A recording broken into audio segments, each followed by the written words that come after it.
శాస్త్ర విషయములను అనుసరింపక ఇచ్ఛా మార్గమును ప్రవర్తించువాడు సుఖతిథులను పొందజాలడు, పరమపదము నందజాలడు.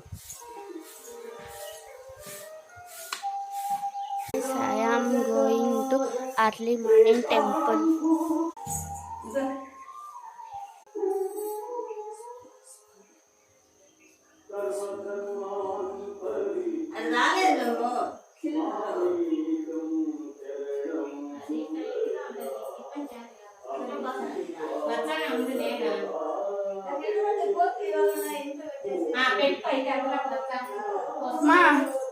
వీడియోది కొంచెం ఆఫ్ చేసి కొంచెం ఆఫ్ చేసి